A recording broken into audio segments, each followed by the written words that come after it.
Bismillahirrahmanirrahim. Assalamu alaikum and welcome back for your next lecture of English. We were on unit number 7 सुल्तान अहमद मस्जिद. हम जो है हमने reading कर ली हुई थी चैप्टर की और अब हमने क्या करना है, आज हम करने लगे हैं उसकी बुक की एक्सरसाइजेस. फर्स्ट एक्सरसाइज जो हम करेंगे वो है exercise B, that is on page number 77. और करना क्या है, you have to circle the correct antonym. Antonyms क्या होते हैं? एंटोनिम्स होते हैं ऑपोजिट्स. आपको कुछ वर्ड्स जो है वो यहाँ पे उन्होंने बोल्ड भी किए हुए हैं और अंडरलाइन भी किए हुए हैं. यहाँ आपको सेंटेंस में जो है वो डिफरेंट कलर में नज़र आ रहे होंगे और नीचे आपको 3 ऑप्शंस दी हुई हैं. तो वो जो अंडरलाइन वाला वर्ड है आपने सिर्फ उसका एंटोनिम जो है वो सिलेक्ट करना है. तो फर्स्ट सेंटेंस जो है आपका, द सुल्तान अहमद मस्जिद is one of the most impressive monuments in the world.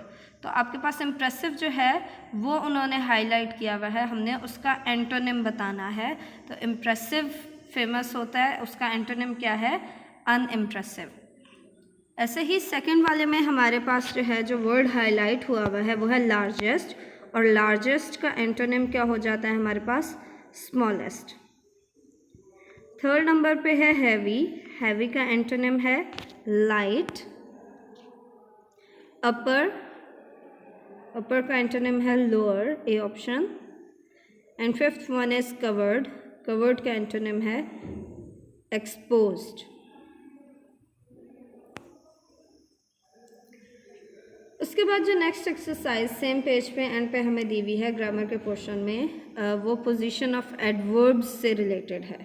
हमारे पास जब वन वर्ड एडवर्ब दिया हुआ होता है, वन वर्ड एडवर्ब को हम प्रेफर करते हैं कि हम अपने वर्ब से बिल्कुल पहले लगा लें. हम हेल्पिंग वर्ब की बात नहीं करें. अगर आपके पास हेल्पिंग वर्ब और वर्ब दोनों मौजूद हों तो हेल्पिंग वर्ब और वर्ब दोनों के बीच में एडवर्ब आ जाता है, क्योंकि एडवर्ब सिंगल वर्ड एडवर्ब जो है वो वर्ब से पहले लगाया जाता है.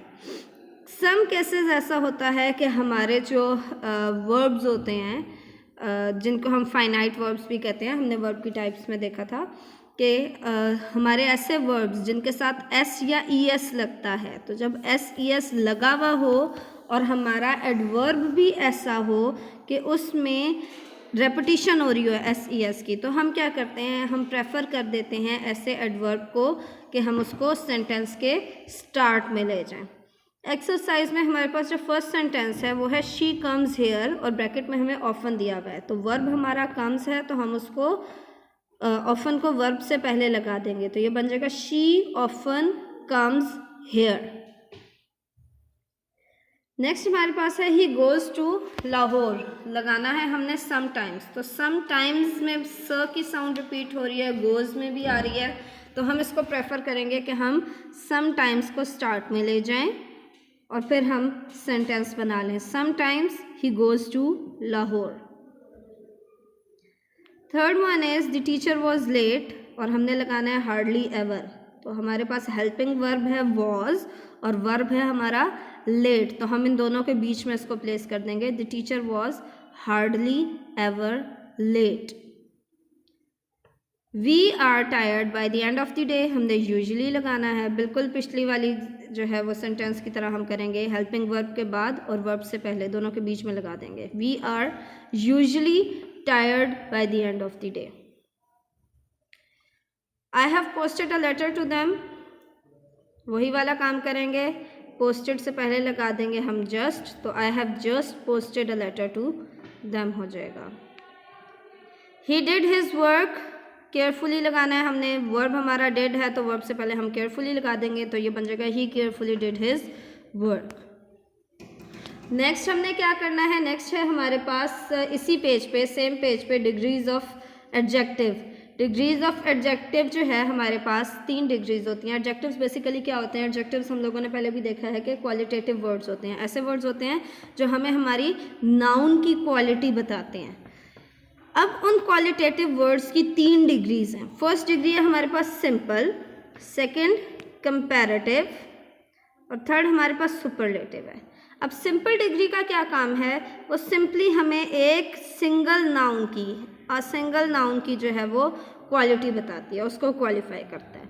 लेकिन जब हमारे पास सेकंड डिग्री आ जाती है, सेकंड डिग्री है हमारी कंपैरेटिव डिग्री। तो कंपैरेटिव डिग्री तब यूज़ होती है जब हम किसी एक नाउन की क्वालिटी बता रहे हों उसको किसी और एक नाउन से कंपेयर करके। मतलब कि जब हम दो नाउन्स को कंपेयर करते हैं और किसी एक को प्रेफर कर रहे होते हैं उसकी किसी क्वालिटी की बेस पे, तो वो जो क्वालिटी है, वो जो एडजेक्टिव है, वो अपनी सेकंड डिग्री में आएगा। वो सेकंड डिग्री होती है कंपैरेटिव डिग्री। और इसी तरह जो थर्ड डिग्री है हमारे पास, सुपरलेटिव डिग्री, वो उस सिचुएशन में आती है जब हम एक नाउन को बहुत सारे नाउन्स के साथ कंपेयर कर रहे होते हैं। इसकी एग्जांपल ऐसे आएगी, जैसे हम कहें English is a difficult subject. Difficult हमने सिंपल फर्स्ट डिग्री जो है वो यूज़ कर दी है। अगर हम इंग्लिश को कंपेयर कर दें या मैथ को कंपेयर कर लें इंग्लिश से और हम कहें कि मैथ ज़्यादा डिफ़िकल्ट है, तो हम कहेंगे math is more difficult than English. तो मोर डिफ़िकल्ट हमारी कंपैरेटिव डिग्री आ गई। और अगर हम इसी तरह मैथ्स को बाकी सब्जेक्ट्स के साथ कंपेयर कर लें तो हम कहेंगे maths is the most difficult subject. सब सब्जेक्ट से ज़्यादा डिफ़िकल्ट है, तो सुपरलेटिव डिग्री आ गई, हमने थर्ड डिग्री यूज़ कर दी। अब जब हम सेकंड और थर्ड डिग्री बनाते हैं तो कुछ वर्ड्स में तो हम जो है कंपैरेटिव डिग्री बनाते हुए ER लगा देते हैं और कुछ के साथ हम EST लगा देते हैं सुपरलेटिव डिग्री बनाते हुए। लेकिन जब हम जो है कुछ ऐसे वर्ड्स होते हैं जिनके आगे हम ER और EST ऐड नहीं कर सकते, तो उस सिचुएशन में हम क्या करते हैं, हम उस वर्ड से पहले कंपैरेटिव डिग्री में मोर लगा लेते हैं और सुपरलेटिव डिग्री में मोस्ट लगा लेते हैं। उसके लिए हमारे पास जो है वो प्लूरल, सिंगुलर, प्लूरल्स के रूल की तरह के डिफरेंट रूल्स हैं। लेकिन अगेन कुछ सिचुएशंस हमारे पास ऐसी भी आती हैं जिसमें हम ये दोनों रूल्स फॉलो नहीं करते, तो उसके लिए आपको जो है वो डिग्रीज़ को मोस्ट ऑफ द टाइम्स याद भी करना पड़ता है। खैर, हमारे पास एक्सरसाइज भी है, that is on page number 78, जिसमें हमें एक टेबल दिया हुआ है यही डिग्रीज ऑफ एडजेक्टिव से रिलेटेड, और हमने उस टेबल को कंप्लीट करना है। अगर आप टेबल को गौर से देखें तो आपको वर्ब के साथ एडवर्ब यूज़ करके दिया गया है। सारे के सारे जो है वो जो हमारे 5 पार्ट्स हैं उन सब में ऐसे ही है। हम क्या करेंगे, हम वर्ब को चेंज नहीं करेंगे, हम सिर्फ और सिर्फ एडवर्ब की टाइप को हम सिर्फ और सिर्फ एडजेक्टिव की टाइप को जो है वो करेंगे चेंज। अब यही एडजेक्टिव क्वालिटेटिव वर्ड्स यहाँ पे क्या है, एडवर्ब की तरह से यूज़ हुए हैं, तो एडवर्ब्स की भी सेम ही डिग्रीज होती हैं, इसीलिए मैं उसको कह रही हूँ कि एडवर्ब यूज़ हुए हैं। वर्ड्स क्वालिटेटिव ही हैं, उनका यूज़ डिफरेंट है। अब क्या है हमारे पास, फर्स्ट है केप्ट मच, तो मच की कंपैरेटिव फॉर्म होगी मोर और सुपरलेटिव फॉर्म होगी मोस्ट। sang ब्यूटीफुली, ब्यूटीफुली की कंपैरेटिव फॉर्म होगी मोर ब्यूटीफुली और सुपरलेटिव होगी मोस्ट ब्यूटीफुली। ऐसे ही स्लेप्ट लिटिल, लिटिल बन गया लेस और लीस्ट।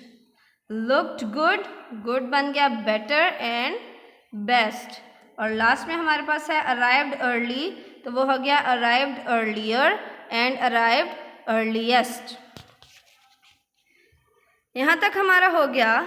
अब अगर आप अपने नेक्स्ट पेज पे देखें, पेज नंबर 79 पे, तो हमारे पास है प्रेजेंट परफेक्ट कॉन्टीन्यूअस टेंस। हम टेंसेस पहले कर चुके हैं, लेकिन हम एक दफ़ा फिर से उसके स्ट्रक्चर को देख लेते हैं कि हमारा प्रेजेंट परफेक्ट कॉन्टीन्यूअस टेंस किस स्ट्रक्चर में होता है। हमने सब्जेक्ट वर्ब ऑब्जेक्ट ऑर्डर को ही फॉलो करना है।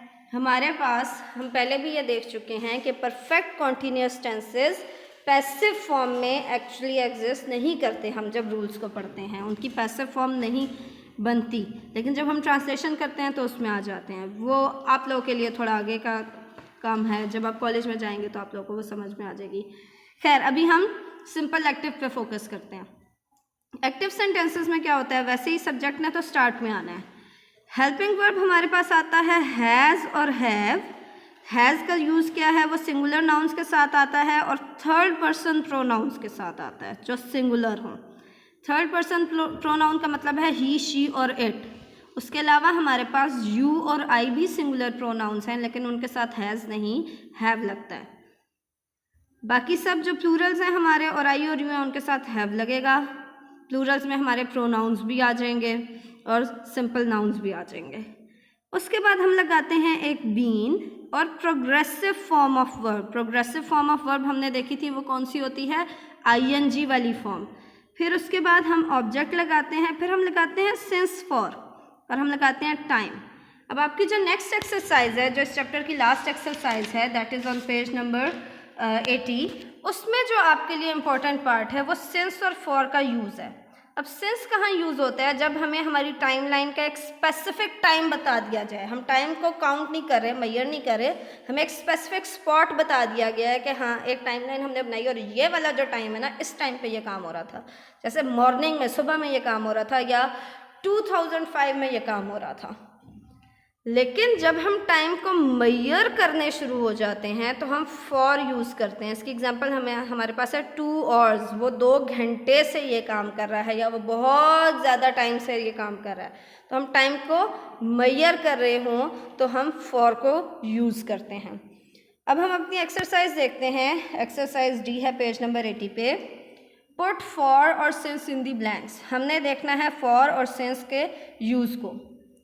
पूरा सेंटेंस, अच्छा इसमें थोड़ी सी ट्रिक है टाइम बचाने के लिए, कि हमारे पास ये देखें, फॉर और सिंस ने यूज़ होना है टाइम के अकॉर्डिंग, और टाइम ने फॉर और सिंस के बाद आना है। तो आप अगर सिर्फ अपनी ब्लैंक के बाद वाले पार्ट पे, जहाँ पे आपको टाइम दिया हुआ है, इस पे फोकस करें तो आप इजीली अपनी ब्लैंक्स को फिल कर सकते हैं। इसके लिए आपको पूरे सेंटेंसेस पढ़ने की ज़रूरत नहीं है। 3 आवर्स काउंट किया जा रहा है, मेजर कर रहे हैं हम टाइम, तो हम फॉर लगा देंगे। 7 PM एक स्पेसिफिक टाइम है तो हम सिंस लगा देंगे। Then we have 2 weeks, major कर रहे हैं टाइम को, अगेन फॉर लगा देंगे। देन वी हैव मार्च, एक स्पेसिफिक टाइम दिया हुआ है, सिंस लगा देंगे। अ लॉन्ग टाइम, मेजर कर रहे हैं हम उसको, तो फिर हम फॉर लगा देंगे।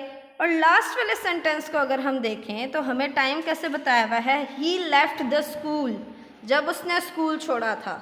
तो जब उसने स्कूल छोड़ा था वो एक स्पेसिफिक टाइम है, तो स्पेसिफिक टाइम के लिए हम क्या यूज़ करते थे? हम सिंस यूज़ करते थे, तो यहाँ पे हम सिंस यूज़ कर देंगे।